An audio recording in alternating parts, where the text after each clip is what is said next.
Una llovizna persistente caía sobre la ciudad costera de Garopaba, un pequeño rincón al sur de Brasil que ese día parecía sumido en melancolía.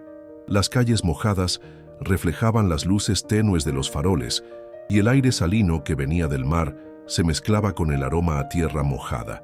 Era una tarde de otoño, de esas que invitan a refugiarse en casa con una taza de café y una manta gruesa. Bruno, un arquitecto de 28 años, regresaba de una reunión frustrante con un cliente.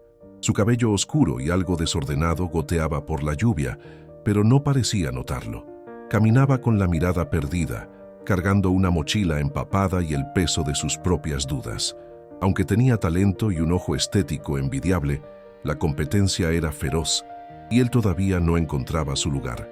Al llegar frente a su edificio, un antiguo conjunto de 3 pisos con fachada azulada y balcones de hierro, algo llamó su atención. Sentada en la acera, casi pegada al muro, había una joven completamente mojada. Llevaba una sudadera gris raída, jeans rasgados y tenis blancos embarrados. Sus brazos rodeaban sus rodillas y su mirada estaba fija en un punto inexistente más allá del asfalto. Bruno dudó por un instante. En su interior, una vocecita le recordó que no era su responsabilidad. Pero había algo en la expresión de esa muchacha, una mezcla de tristeza profunda y desconexión con la realidad que le removió algo muy dentro. Se acercó lentamente. ¿Todo bien?, preguntó con tono amable pero firme. La joven alzó la mirada con lentitud. Tenía los ojos grandes, oscuros, enrojecidos por el frío y quizá por el llanto. No dijo nada. «¿Te lastimaste? ¿Necesitas ayuda?», negó con la cabeza, apenas moviendo el mentón. «Está lloviendo fuerte. No puedes quedarte aquí». «Estoy bien», dijo al fin con una voz suave, casi inaudible. «Mira, no sé cuál sea tu situación, pero si necesitas un techo, al menos por esta noche, puedes venir conmigo. Vivo justo aquí. Tengo sopa caliente, toallas secas y un sofá cómodo». La joven dudó. Lo miró fijamente como intentando leer su alma. Bruno no la presionó. Simplemente esperó. Después de varios segundos, ella se levantó, temblando. «Está bien, solo por esta noche». Él asintió con una sonrisa amable y le hizo señas para que lo siguiera. Entraron al edificio, subieron por una escalera algo estrecha y llegaron al segundo piso. El apartamento de Bruno era pequeño pero acogedor, con plantas en las ventanas, estanterías llenas de libros y planos arquitectónicos esparcidos por el escritorio. «Puedes dejar tus zapatos aquí», dijo señalando la entrada. «¿Quieres una toalla y algo de ropa seca?» «Sí, gracias». Bruno fue al baño. Sacó una toalla grande y una camiseta limpia. «Mi nombre es Bruno, por cierto. Puedes llamarme Clara», respondió después de una breve pausa. Bruno notó que dudó antes de decir su nombre, pero no insistió. Clara fue al baño a cambiarse. Mientras tanto, Bruno calentó sopa de lentejas y sirvió 2 platos. Cuando ella regresó, aún envuelta en la toalla, con el cabello mojado cayéndole sobre los hombros, parecía otra persona, menos amenazante, más frágil. Se sentaron a comer en silencio. «¿Tienes familia aquí?», preguntó él con cautela. «No». «¿Y amigos?». «No muchos». Bruno sintió una punzada de incomodidad. No sabía si debía preguntar más o dejarlo ahí. Después de cenar, Clara se recostó en el sofá con una manta que él le ofreció. Parecía agotada, pero no cerraba los ojos. Bruno apagó las luces y fue a su cuarto. Aquella noche, mientras la lluvia seguía golpeando las ventanas, Bruno no podía dormir. Algo en aquella chica lo inquietaba, pero también lo conmovía profundamente. No sabía que su vida, hasta entonces tan estructurada y predecible, estaba a punto de cambiar para siempre. El amanecer llegó cubierto por una niebla espesa que ocultaba el mar y silenciaba el bullicio habitual de la ciudad. Bruno se levantó temprano, como de costumbre. Preparó café, puso a calentar pan y miró hacia el sofá. Clara seguía allí, despierta, observando el techo sin expresión. «Buenos días», dijo él con voz suave. «No dormí». «¿Pesadillas?». «No, solo mi mente no se calla». Bruno asintió. Él también conocía ese ruido mental que a veces no dejaba vivir. Se sentó a su lado, dejando una taza frente a ella. «No tienes que decirme nada si no quieres, pero si necesitas hablar, aquí estoy». Clara agarró la taza con ambas manos. Estaba fría, temblorosa. «No puedo regresar», murmuró. «¿Regresar a dónde?» «A ningún lugar. No tengo a dónde regresar». El silencio se extendió entre ambos. Bruno sintió que la tristeza de Clara no era reciente. Era algo que venía arrastrando desde mucho tiempo atrás. Había una oscuridad detrás de sus ojos, pero también una chispa de inteligencia aguda. Los días pasaron y Clara no se fue. Bruno no la presionaba. Al principio le dejó claro que no era una estadía permanente, pero conforme ella se quedaba más tiempo, algo dentro de él comenzaba a cambiar. Cada noche, Clara se mostraba más retraída, encerrada en sí misma. Una tarde, mientras Bruno trabajaba en un proyecto arquitectónico, escuchó un golpe sordo desde el baño. Corrió. La encontró sentada en el suelo, con los ojos enrojecidos, respirando con dificultad. «Clara, ¿qué pasó?» «No puedo respirar. No puedo. Tranquila, estás teniendo una crisis. Estoy aquí. Respira conmigo. Inhala, exhala». Con mucha paciencia, la ayudó a calmarse. Luego la abrazó sin decir una palabra. Ella no lloró, pero su cuerpo entero temblaba como una hoja expuesta al viento. Después de ese día, Bruno buscó ayuda médica. La convenció de ver a un psicólogo. No fue fácil. Clara se resistía a recibir atención. Decía que no confiaba en nadie. Pero él insistió. «No es por mí», le dijo. «Es por ti, porque mereces estar mejor. ¿Y tú qué sabes lo que merezco? Sé lo que no mereces, seguir cargando todo esto sola». Esa noche, Clara aceptó asistir a una consulta. Fue el primer paso de muchos. Bruno, mientras tanto, empezó a recibir mensajes de amigos y vecinos, comentarios indirectos, chismes disfrazados de preocupación. «Seguro que no te está usando. Dicen que es una drogadicta. Tú eres muy bueno, Bruno, pero muy ingenuo también». Cada palabra le dolía, no por la presión social, sino por la sospecha de que podrían tener algo de razón. Y sin embargo, algo en él le decía que había más en Clara de lo que cualquiera podría imaginar. Esa noche, Bruno escribió en su libreta de ideas, al lado de bocetos y planos. A veces, dar refugio no significa abrir una puerta, significa sostener el alma de alguien mientras todo lo demás se desmorona. Y Clara, desde el sofá, lo miró en silencio, como si lo hubiera escuchado. El sol de la primera semana apenas asomaba entre nubes grises cuando ocurrió lo inesperado. Bruno estaba en la cocina, preparando arroz con vegetales, cuando escuchó un ruido sordo proveniente de la sala. Al salir corriendo, encontró a Clara arrodillada frente a una ventana abierta, con la mirada perdida en el vacío, su cuerpo rígido y el rostro bañado en lágrimas. «Clara, ¿qué estás haciendo?». Ella no respondió. Su respiración era agitada, errática. Tenía una tijera en la mano. Bruno se acercó con cuidado, sin mover bruscamente los brazos. «Tranquila, estoy aquí. No tienes que hacer esto. Respira conmigo, ¿ok? Aquí nadie te va a hacer daño». Ella soltó la tijera. Cayó al suelo con un pequeño clic, y con eso pareció romperse el hechizo. Clara se dejó caer sobre sus talones y comenzó a llorar, como si toda una vida de angustia saliera por sus ojos. Bruno la abrazó sin preguntas, sin juicios. Esa noche, él decidió llevarla al hospital más cercano. En la sala de urgencias, un médico joven los atendió con gentileza. Bruno explicó que Clara había tenido una crisis severa de ansiedad y que no estaba en condiciones de hablar demasiado. Pero cuando el doctor le pidió sus documentos para llenar la ficha, la tensión volvió de inmediato. «No tengo papeles», dijo Clara, con un tono que no admitía réplica. «¿Ni identificación?», preguntó el médico. «Nada. ¿Algún familiar que podamos contactar?». Clara se puso de pie de golpe. «No, no tengo a nadie. No llamen a nadie». Bruno intervino con rapidez para calmar la situación.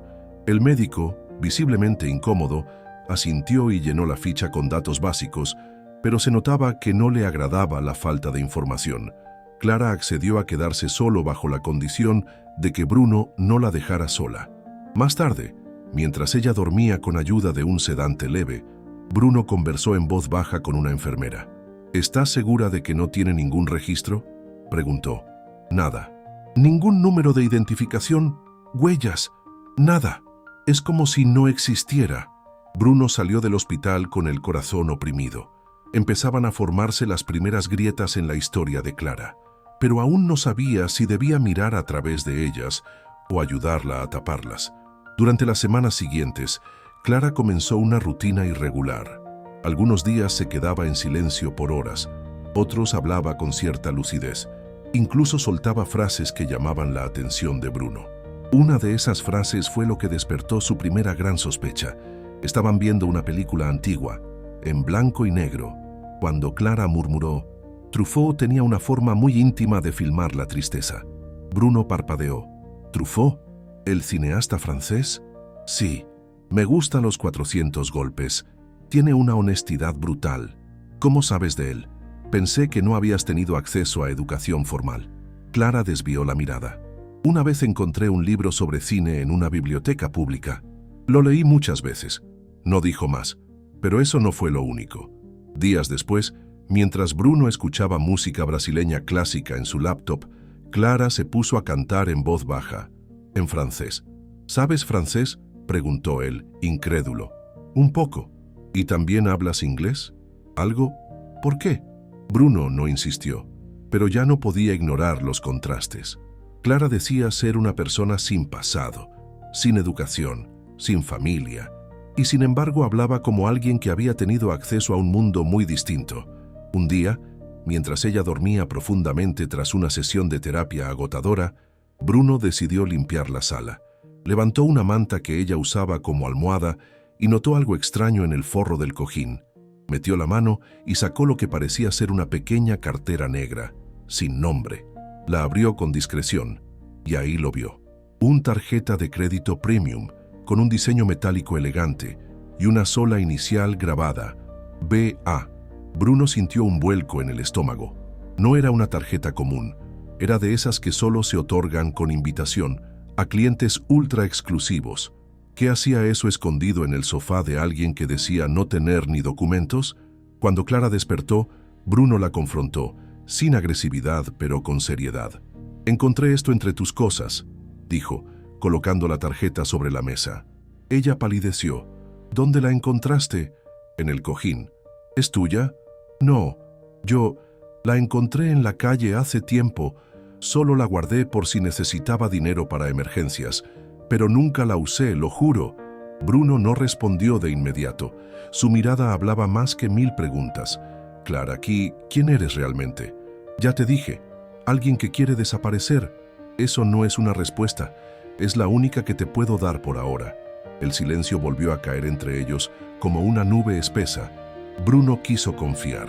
Quiso pensar que había una explicación lógica, pero su instinto le decía que estaba atrapado en algo más grande de lo que jamás había imaginado. Esa noche, escribió en su libreta: «La verdad a veces se disfraza de necesidad, pero incluso la compasión tiene sus límites cuando el alma empieza a sospechar que ha sido engañada». Y mientras la ciudad dormía, Bruno comprendió que Clara no era solo una joven rota, era también un rompecabezas, uno que ahora se sentía obligado a resolver, aunque le costara todo. Bruno se encontraba en una etapa decisiva de su carrera. Después de años trabajando como freelance, por fin se le había presentado una oportunidad seria, una vacante para integrar el equipo creativo de un despacho de arquitectura de renombre internacional. El estudio era dirigido por un hombre enigmático llamado Valentín Albuquerque, conocido tanto por sus diseños audaces como por su hermetismo absoluto.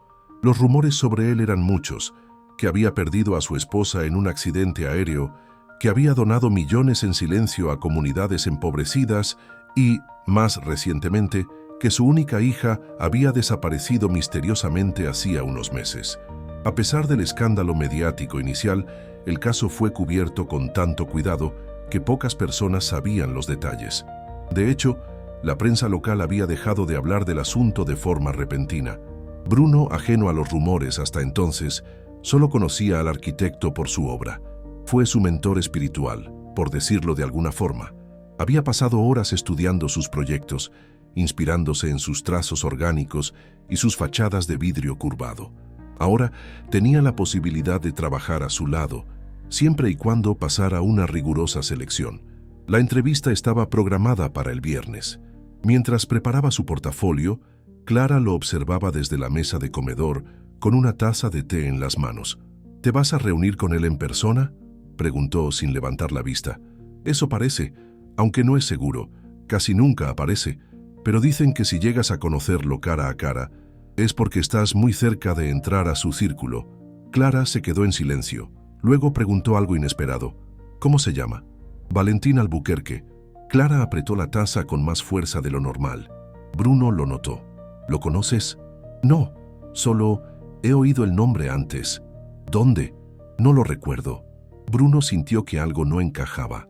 Desde el incidente con la tarjeta, cada gesto de Clara lo ponía en estado de alerta, pero también estaba el otro lado, la conexión emocional, la forma en que ella, sin pedirlo, llenaba los espacios vacíos de su vida. Y esa tensión entre la desconfianza y el afecto lo mantenía en constante contradicción. La entrevista llegó. Bruno se presentó puntual en una sala moderna dentro de un edificio de cristal y madera. Lo recibieron dos socios del estudio. Todo parecía ir bien, hasta que uno de ellos le hizo una pregunta peculiar. Sabemos que tienes sensibilidad social. Te vimos en una entrevista donde hablaste sobre el valor humano de los espacios. ¿Te consideras una persona que ayudaría a alguien sin hogar? Bruno dudó. Era una pregunta demasiado directa, pero respondió con sinceridad. Sí, lo he hecho antes. A veces solo hace falta una puerta abierta para cambiarle la vida a alguien. El socio asintió con una leve sonrisa, pero no dijo más. Bruno sintió que había dicho algo que tenía más peso del que imaginaba. Esa noche, al regresar a casa, encontró a Clara sentada en el suelo de la sala, mirando fijamente una noticia en su celular. Se trataba de una nota breve, casi oculta en la sección de estilo de vida. Mencionaba que Valentín Albuquerque estaba por regresar a la vida pública y que estaba ofreciendo una recompensa por información sobre su hija desaparecida. ¿Estás bien?, preguntó Bruno. Sí, es solo que me parece injusto que esa gente rica pueda poner precio a sus pérdidas, como si todo se resolviera con dinero. Bruno la observó. Su voz temblaba, pero no parecía solo por indignación. Era algo más profundo, más personal, y aunque no lo sabía aún, acababa de acercarse peligrosamente a una verdad que podría cambiarlo todo. 2 días después, Bruno decidió limpiar a fondo el apartamento. Clara había salido a caminar, una de las pocas rutinas que comenzaba a disfrutar, y él aprovechó para ordenar el sofá, sacudir los cojines y barrer debajo de los muebles. Fue entonces cuando lo vio, un pequeño bolsillo oculto detrás de un cojín, cosido con hilo oscuro. Lo abrió con los dedos y sacó un objeto rectangular envuelto en papel aluminio. Dentro estaba la misma tarjeta de crédito premium que Clara había dicho haber encontrado en la calle. ¿Por qué seguir ocultando esto, si ya habíamos hablado de ello?, murmuró Bruno, sintiendo una mezcla de enojo y preocupación. La tarjeta no estaba cancelada.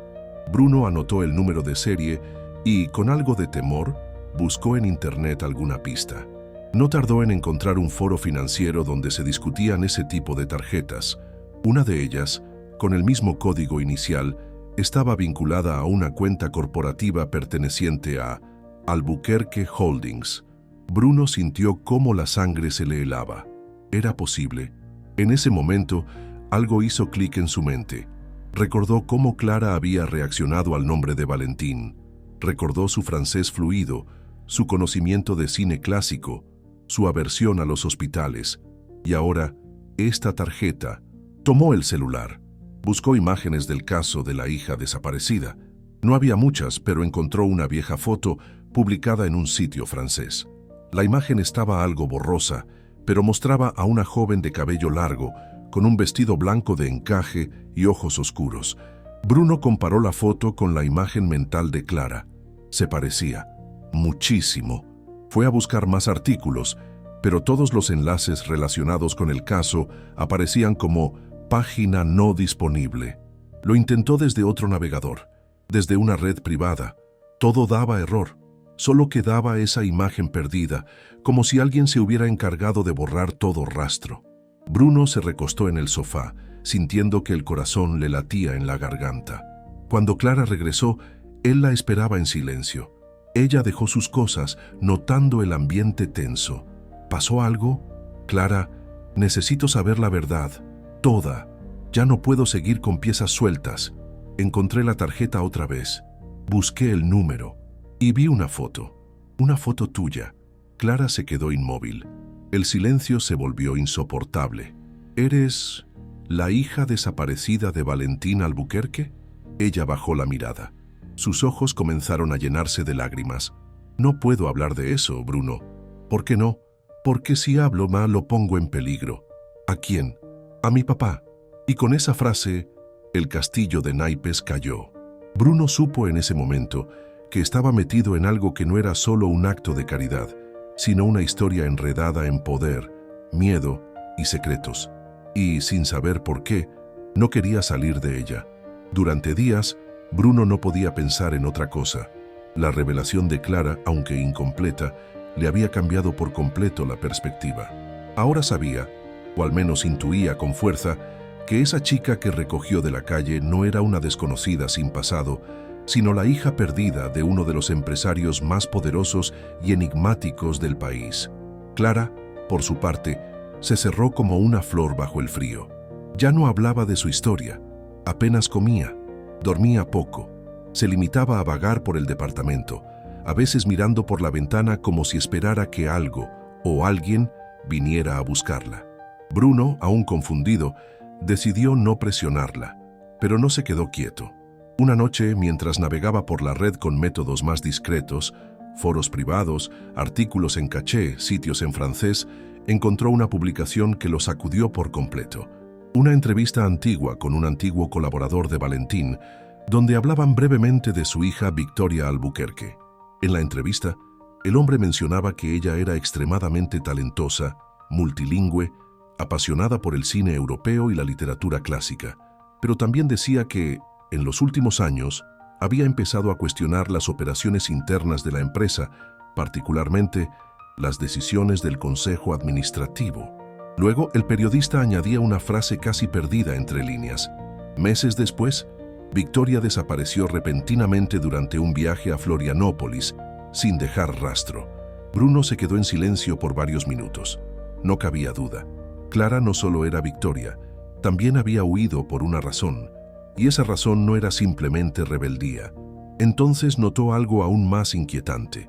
Todos los artículos sobre la desaparición de Victoria estaban siendo sistemáticamente borrados de Internet. Todo rastro, todo archivo, todo testimonio, excepto ese, que parecía haber sobrevivido por error, como si alguien con mucho poder no quisiera que el mundo recordara que Victoria alguna vez existió. Esa misma semana se organizaba en Garopaba una de las celebraciones más esperadas del año, la Festa do Divino Espíritu Santo, una tradición profundamente arraigada en la cultura local. Bruno, que había crecido con esas fiestas, solía participar con entusiasmo. Le propuso a Clara acompañarlo. «No sé si sea buena idea», dijo ella. «Podría ayudarte a salir de la cabeza, al menos por un rato». Clara aceptó. Se vistió con un vestido largo color vino y un chal tejido que Bruno le había regalado semanas antes.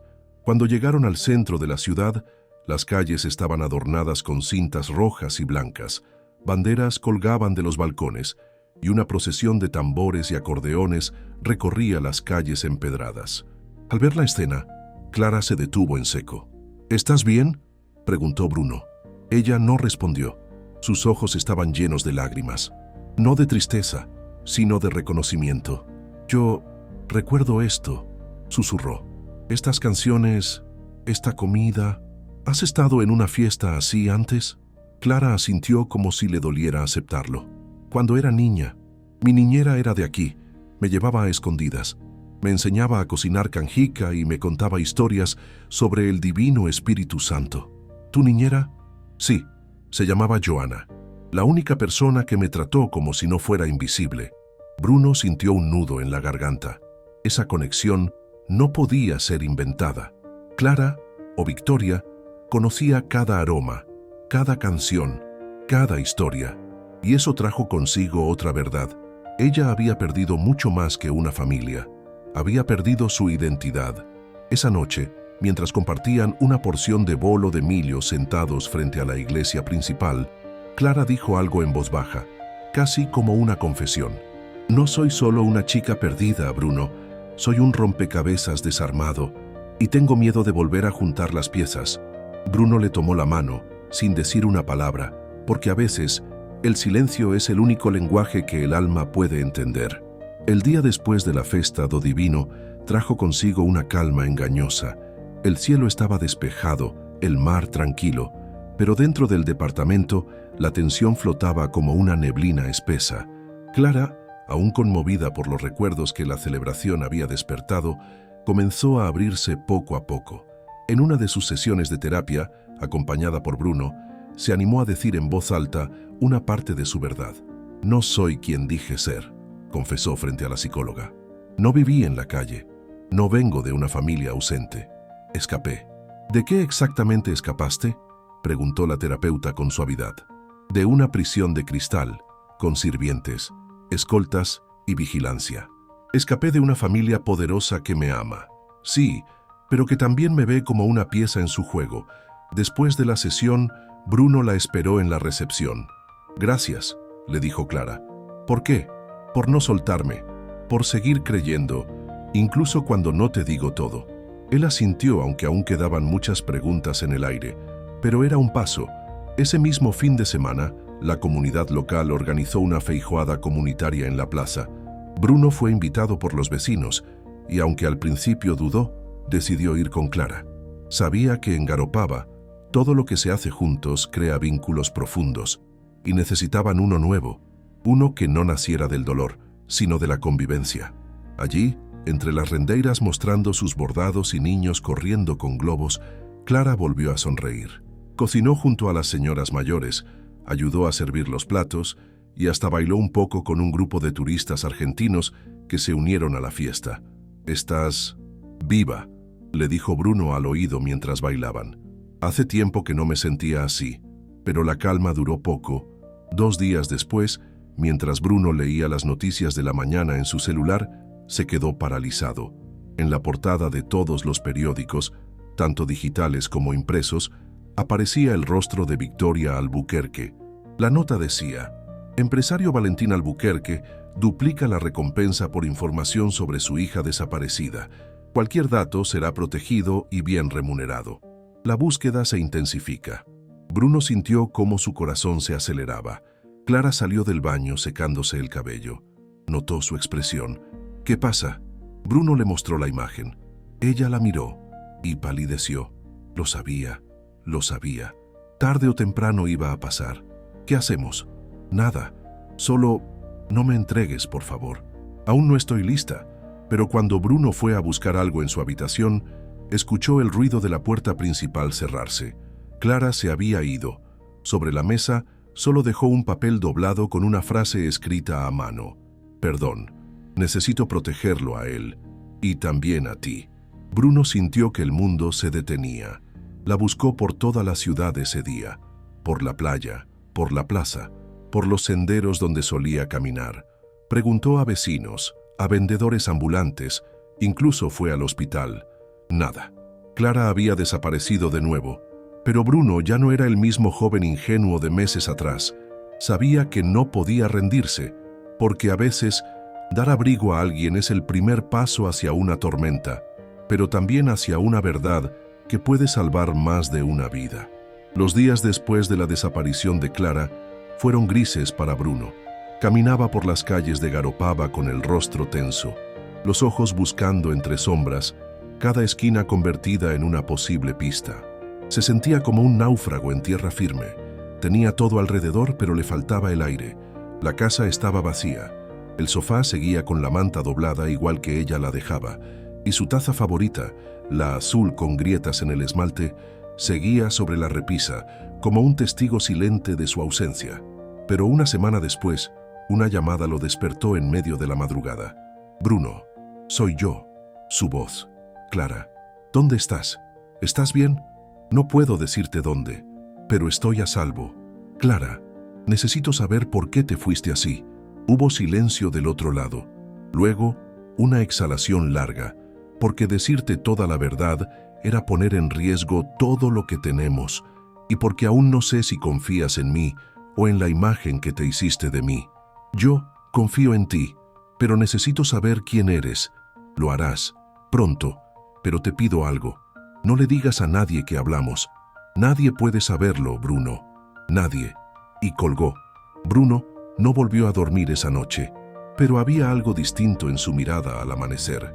Algo que no había estado allí antes. Determinación. Al día siguiente, volvió a caminar por la ciudad. Quería respirar, observar, conectar con algo más allá de su ansiedad. Se topó con doña Celina, una de las señoras mayores de la comunidad, quien le ofreció un plato de quibebe de calabaza recién hecho. ¿Y la muchachita?, preguntó con voz curiosa pero sin malicia. Se fue unos días, respondió Bruno con cautela. Una lástima, ya la veíamos como parte de nosotros. Hasta la doña Marlene decía que tenía manos de rendeira. ¿Rendeira?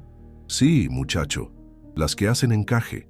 Ella tenía delicadeza, y cuando una mujer tiene delicadeza en las manos, también tiene secretos en el corazón. Bruno sonrió con nostalgia. En los días siguientes, la comunidad comenzó a hablar. Rumores, hipótesis, algunas miradas extrañas. La pequeña ciudad era un microcosmos donde las noticias viajaban más rápido que el viento, y todos empezaban a ver a Bruno como el hombre que escondía algo, o a alguien. Fue durante una misa vespertina, donde Bruno asistió para distraerse, que todo explotó. Dicen que esa muchacha salió en las noticias, le dijo un vecino en voz baja, que era la hija de ese millonario de Sao Paulo. ¿Será cierto? Bruno se quedó mudo. Al salir de la iglesia, una señora lo confrontó directamente. Usted la escondía, ¿verdad? Por eso no quería que hablara con nadie. No es lo que piensan, respondió él, con calma. Ella no estaba huyendo por dinero, estaba huyendo del dolor. Esa frase lo acompañó todo el camino de regreso a casa. Y cuando abrió la puerta, encontró sobre la mesa un sobre blanco, sin remitente. Solo una palabra escrita con tinta azul. Gracias. Adentro, una nota escrita con la letra temblorosa de Clara. Volveré, pero antes tengo que enfrentar mis demonios, por mí y por él. Esa noche, Bruno soñó con ella, con su risa, con sus silencios, con sus manos cubiertas de encaje y verdades. Y cuando despertó, supo que, si quería ayudarla de verdad, tenía que llegar al fondo del laberinto, aunque el precio fuera su reputación o su paz. La mañana siguiente comenzó como cualquier otra. Café fuerte, pan con mantequilla y el sonido de las olas rompiendo contra las piedras. Bruno encendió la televisión sin pensar mucho. Cambió de canal hasta que una imagen congeló sus dedos. Victoria Albuquerque, en pantalla completa. Cabello oscuro, ojos grandes. La misma expresión que Bruno había aprendido a reconocer en Clara cuando se perdía en sus recuerdos. La presentadora hablaba con tono solemne. El empresario Valentín Albuquerque ha decidido doblar la recompensa por información que lleve al paradero de su hija Victoria, desaparecida hace más de 5 meses. La suma asciende ahora a $1.000.000. No me importa el dinero, declaró el empresario. Solo quiero saber si está viva. Cualquier dato será recibido de manera confidencial. Las imágenes cambiaban. Fotos de Victoria en su adolescencia, en eventos, en una escuela internacional. Luego, otra más reciente, desenfocada, que parecía captada en la calle. Bruno sintió un nudo en la garganta. Era ella. Era Clara. El teléfono sonó. Era Carlos, su amigo de infancia y periodista local. Oye, tú la conoces, ¿verdad? ¿De qué hablas? La chica de la tele. Sé que la tenías en tu casa. Bruno, esto es muy serio. Carlos, no voy a dar ninguna información. ¿Ni siquiera por su propio bien? ¿Y si está en peligro? Bruno colgó sin responder. Minutos después, sonó el intercomunicador. Alguien estaba abajo, preguntando por él. Se asomó por la ventana. Era la policía civil. Venimos a hacer unas preguntas, señor Bruno. Él tragó saliva, pero antes de abrir la puerta, el celular vibró con un mensaje desconocido. No les abras. Están trabajando con ellos. Necesito verte. En el lugar donde empezó todo. Bruno lo entendió de inmediato. Salió por la puerta trasera del edificio. Cruzó los callejones del barrio hasta llegar al mismo banco de piedra donde la había encontrado por primera vez. Allí estaba ella, Clara, Victoria. Ambas vestía una sudadera gris y un gorro. Parecía más delgada, pero sus ojos brillaban con decisión. «Tenías razón en todo», le dijo, apenas lo vio. «Ya no puedo seguir escondiéndome. ¿Vas a hablar con tu padre?» «Sí, pero antes quiero que vengas conmigo a un lugar. Hay algo que debes saber». Subieron a un coche alquilado. Condujeron por una carretera rodeada de árboles hasta llegar a un edificio discreto con un cartel que decía «Clínica São Vicente, Psiquiatría y Rehabilitación». «¿Qué es esto?» «Estoy internada aquí, voluntariamente, desde hace 3 días. ¿Estás bien?» «Sí, pero descubrí algo aquí adentro. Algo peligroso». Entraron al edificio. Clara saludó con frialdad al personal y lo llevó a un pasillo apartado. Luego sacó un folder que había escondido bajo su cama. «El médico que dirige esta clínica trabaja para el consejo administrativo de mi padre. Lo descubrí revisando documentos antiguos». «¿Qué?» «Está recetándome medicamentos que alteran mi lucidez. Y no solo a mí, a otros también. Están creando un patrón médico para declararme incapaz mentalmente. Así pueden asumir la empresa cuando mi padre ya no esté en condiciones de hacerlo». Bruno sintió que el suelo se movía. Esto es criminal. Y por eso te necesito, Bruno. Porque para descubrir toda la verdad, no basta con hablar. Necesitamos pruebas». Bruno la miró. La Clara desorientada que llegó a su casa bajo la lluvia ya no estaba. Frente a él había una mujer decidida, herida pero fuerte, lista para luchar por su verdad. Y en ese instante, Bruno comprendió que no solo quería ayudarla, quería luchar a su lado. Al amanecer del día siguiente, Bruno manejaba rumbo a la sierra, con el corazón latiéndole como tambor. Clara dormía en el asiento del copiloto, agotada por la tensión de las últimas horas.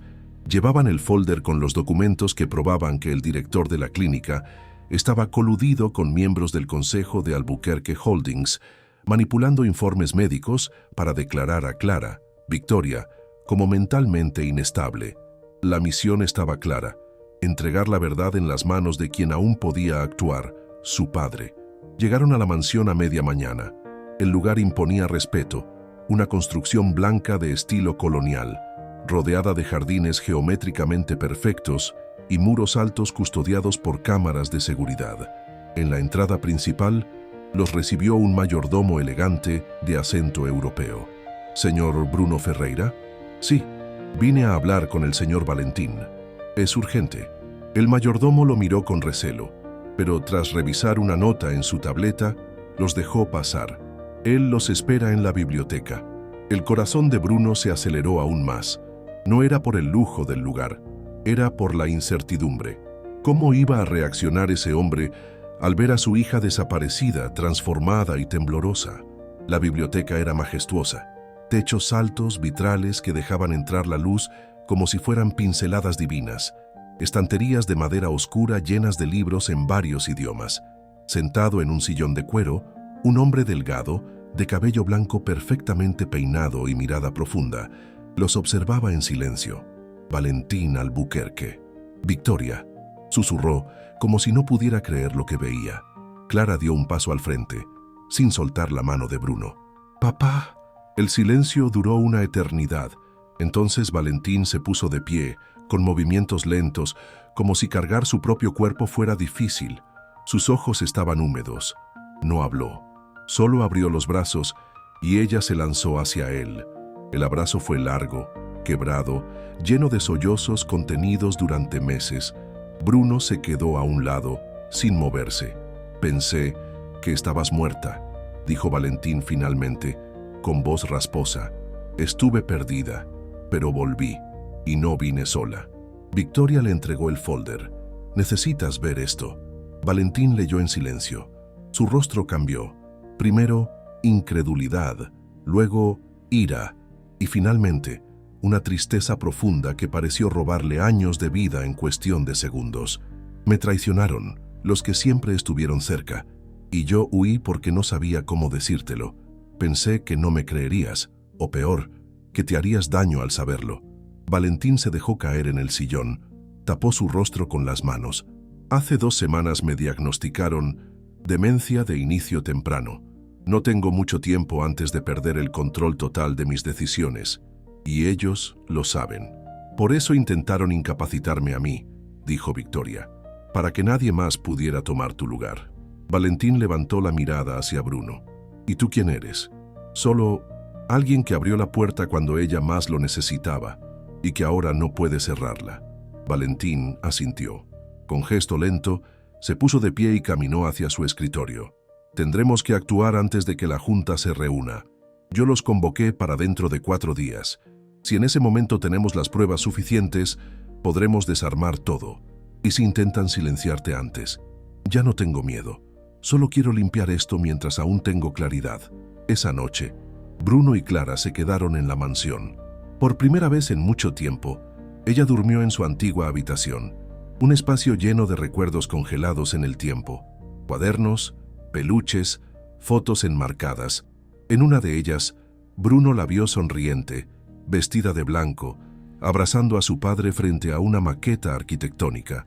¿También querías ser arquitecta?, le preguntó en voz baja mientras ella miraba las fotos. No, solo quería entender cómo se construyen los lugares para poder escapar mejor de ellos. Bruno le acarició el cabello con ternura. Esta vez no vas a escapar, esta vez vamos a derrumbar lo que te hizo daño, desde adentro. Y Clara, por primera vez en mucho tiempo, asintió sin miedo. Los siguientes días fueron de estrategia. Valentín, Bruno y Victoria, Clara, formaron un equipo silencioso y eficaz.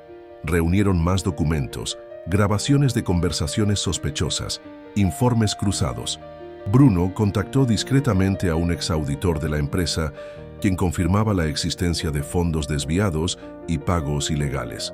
Pero sabían que eso no bastaba. Necesitaban pruebas que no solo revelaran corrupción, sino también la manipulación médica directa hacia Victoria. Fue entonces cuando Valentín mencionó algo que cambió todo. En la vieja ala oeste de la mansión, donde solíamos guardar los planos antiguos, hay un pasadizo que conecta con los archivos del primer consultorio médico que tuvimos como familia. Allí se almacenaban documentos confidenciales, incluso antes de digitalizar todo. ¿Y siguen allí?, preguntó Victoria. Tal vez, pero nadie entra desde hace años, ni el personal de limpieza. Bruno sonrió. Entonces, llegó la hora de usar mis habilidades como arquitecto. Esa noche, mientras el resto de la mansión dormía, Bruno y Clara se adentraron en el ala oeste. Con linternas, mapas viejos y mucho silencio, abrieron una puerta oculta detrás de una estantería. El pasadizo era estrecho, con paredes de piedra y olor a humedad.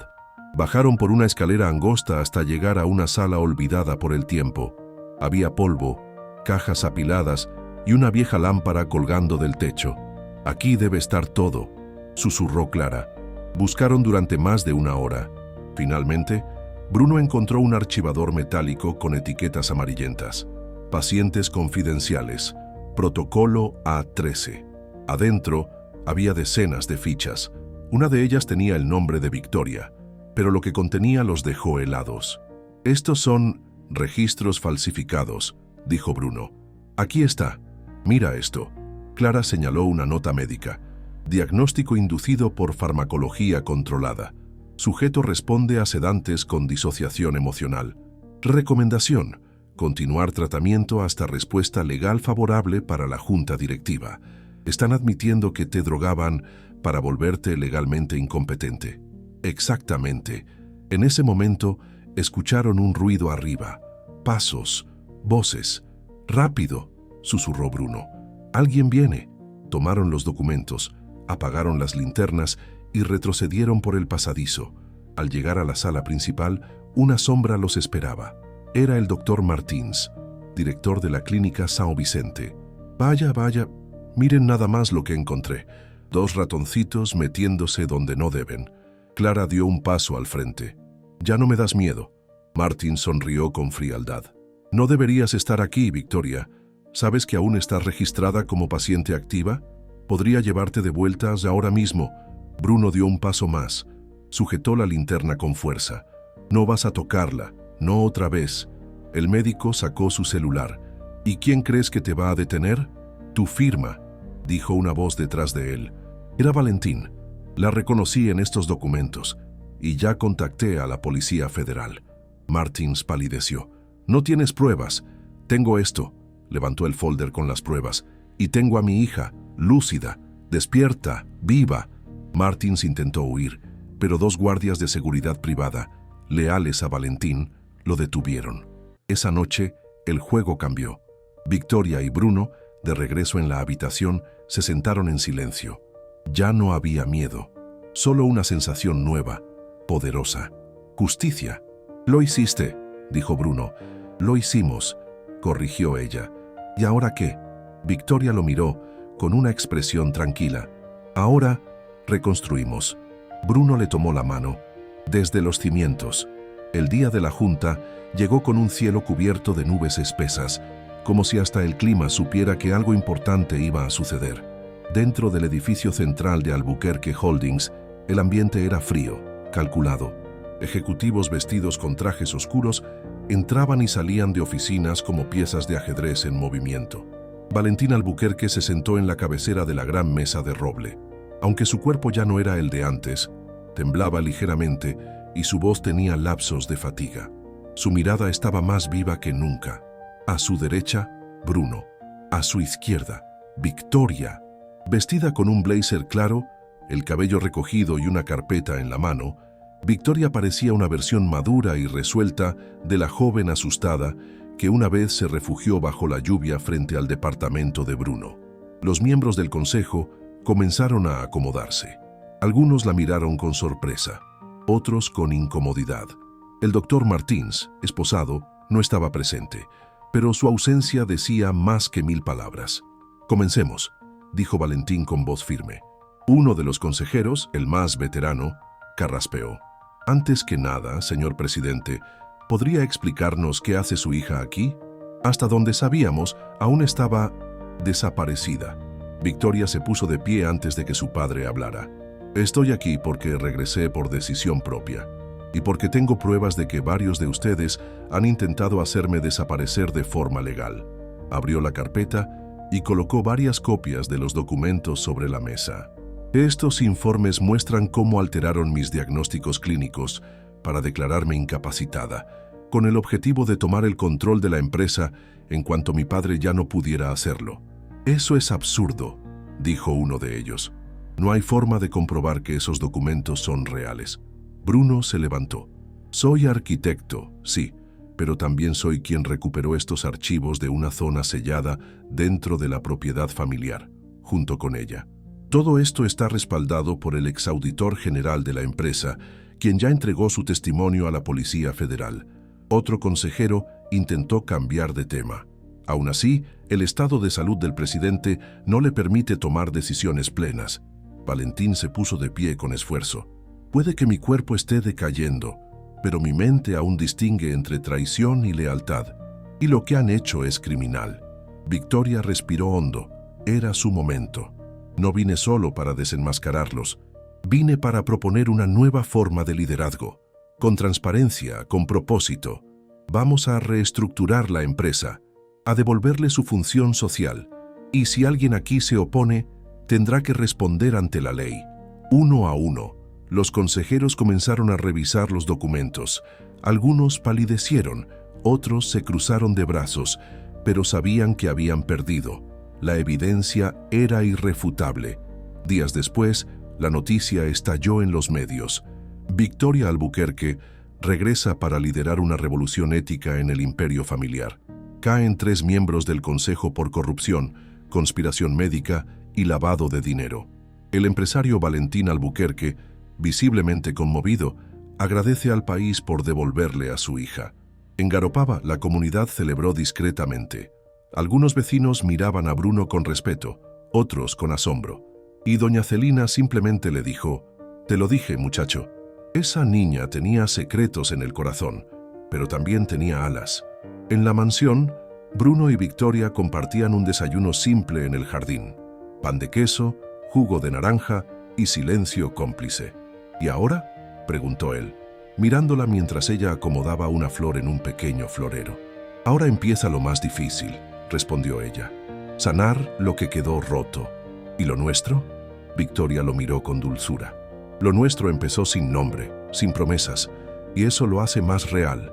Pero si me preguntas si quiero seguir construyendo esto contigo, la respuesta es sí, siempre que tú también lo quieras. Bruno sonrió. He pasado toda mi vida diseñando espacios para otros. Por fin quiero construir uno para mí, uno contigo. Meses después, Bruno volvió a Garopaba, pero no solo. Victoria lo acompañó, vestida con ropa sencilla y una cámara colgada del cuello. La comunidad los recibió con aplausos espontáneos.